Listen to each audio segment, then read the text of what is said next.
Лайк басқаннан неге аясыздар? Саусақтарыңыз 10 тонна болса да бисмилла деп көтеріп, лайк басып бермейсіздер ме? Комментарий жазып. Алақайлап, айғайлап, сүйіншілеп тұрып сіздерге жеткізбек болған бол жағымды жаңалығымыздың ең өзекті нұсқасын жеткізе салайық. Біріншісі, Ресей ендігәрі Искандер зымыранын өндіре алмайды. Ресейдің Искандер дейтін зымыраны ендігәрі өнбейді. Қазір Ресейдің қолында қанша Искандер бар, бітті, сонысын Путин құшақтап жатады енді. Бол, басқа жоқ. Себебі Ресейдегі бірден бір Искандер зымыранына электроникалық жабдықтарды дайындайтын. Анығында электроникалық жабдықтарды Израильден, Германиядан, Франциядан неше түрлі электроникалық заттарды алып, құрастырып жасайтын зауыт отқа оранды. Оны Украинаның дрондары күйретті.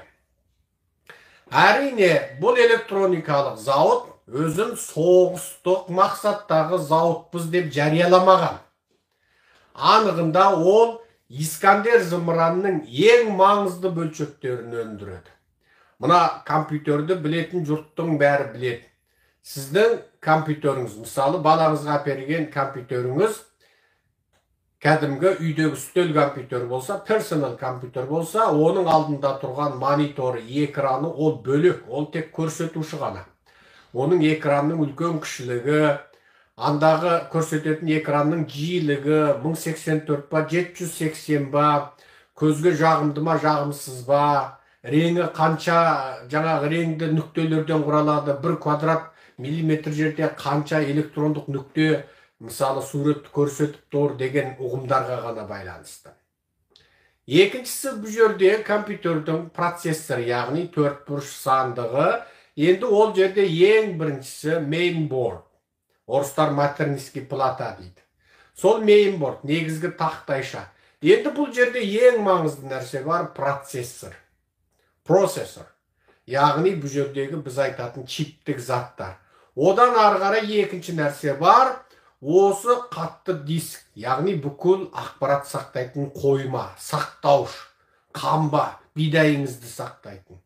Енді осы қамбадан тіке сіздің қазаныңызға келіп, бидай түсе қалмайды, енді соны ішкі миға салып қорытады. Яғни диірмен, ол жаңағы азу дейді. Ішкі қазақша айтқанда ішкі жады дейді.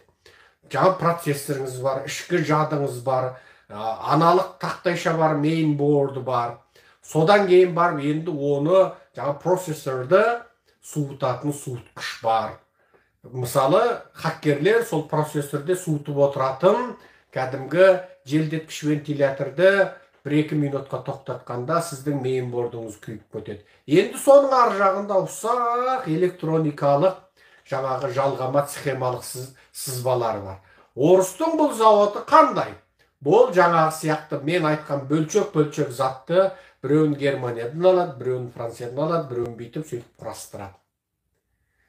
Компьютерді жақсы білетін жігіттер де жаңағы заттардың әрқайсысын жеке-жеке алып, құрастырып жасап шыға салады. Бірақ сіз одан бұрын білу керексіз. Mainboardыңызға 4 азу қоя аласыз ба? Әр азуыңыз қанша гигабайт? Қатты дискіні сүйреу жылдамдығы қанша? Қатты дискінің өзара айналу жылдамдығы қанша? Mainboard қатты дискіңізді көтере ала ма? Олардың жаңағы бұрынғы бірін-бірі қолдайтын жүйелері қалай? Соның бәрін білсеңіз, жаңағыларды құрастырып жасап, ең соңында компьютерді сақылдатып сата бересіз. Орыстың осы зауыты, яғни құрастырмалы зауыты. Өздері электроникалық зат өндіре алмайды. Орыстар Совет одағы қалай құлады, олардың өздері электроникалық зат өндіре алмайды. Міне осы зауытты қирады. Бұл осы жолғы соғыстағы аса маңызды, қайталап тұрып айтам, астын сызып тұрып айтам, аса маңызды дәуір бөлгіштік сипатқа ие соғыстағы жеңіс. Енді Искандер жоқ. Мен әзілдеп тұрып айтқандай, Путин ендігі бар Искандерін құшақтап, үстіне мініп ап жатады. Болды, басқа жоқ. Ендігі әрі жаңа Искандер өнбейді.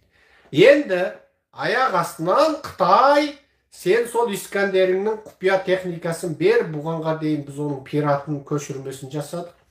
Енді сен соны берсең, мен электроникамен қамдаймын деп, Қытай келе қалмаса, немесе Қытай Иранның қолы арқылы көмектесе қоймаса, орыста енді бар Искандер.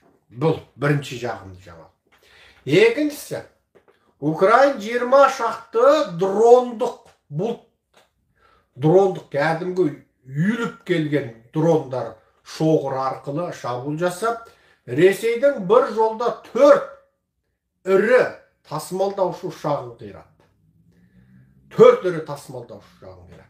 Әдетте сіздер ойлайсыздар, ой, ол ұшақ деген жетеді ғой деп. Жоқ, тасымалдаушы ұшақ Ресей үшін өте маңызды. Себебі Ресейде жеркең өндіріс ошақтары шашылған, тасымалдау не темір жолға, не әуе жолына сүйенеді. Әсіресе өте маңызды әскери заттар жаңағы ұшақтар арқылы тасымалданады. Кәдімгі танкіге дейін ұшақтың ішіне айдап кіріп, сонымен ары тасып жеткізіп отырады. Енді Ресейде ары қарай әскери заттарды, әскери керек жарақты, қару жарақты таситын ұшақтар 4-еу азайды. Ал бұл дрондық шабуылдың бұл жолғы сипаты, бұлар ешқандай ресейлік радарларға түспейді. Және Ресей көріп отырып, ана дрондарды адастырайын десе меңгеруге көнбейді. Ана дрондар өзін-өзі меңгереді. Өздері жерден жаңағы Ресей жіберген электроникалық сигналдарды қабылдатқызбайды. Байланысқа түсе алмайды десе, бағытын басқа жаққа бұрам деп бұра алмайды. Және барлық радардан өздігінен жасанды ақылменен қашады. Және бұлар жаңағы дрондар бірімен бірі өзара байланысып отырғанда, енді қалай десек болады, мына аспанда ұшып жүргенде мынау жылғұстары, қарлығаштар ұшқанда бейне бір команда бергенде бүкіл қос бұлай бұрылып барып, одан төбе қайқайып, одан бұлай ұшып, одан бүйтіп, аяқ астынан бұрылып, сол бүкіл қос бірімен бірі эффективті түрде біреусі мысалы шашау кетпей ұшады ғой. Бұл дрондарда сондай.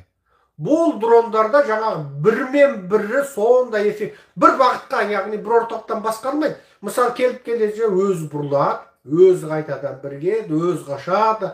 Мысалы бір кедергі затқа келе жасы екіге бұрылып барып, қайтадан барып қосылады. Бірімен бірі жаңағы былайша айтқанда бір ми, бір дене сияқты, бірақ бөлек ұшып отырады. Осы дрондық технология қазір Ресейдің бас ауруы болып отыр. Бас ауруы болып отыр. Бұл бірінші осы сіздерге бүгінгі сүйіншілеп жеткізген жағымды жаңалығымыздың міне ішіндегі екінші бөлігі.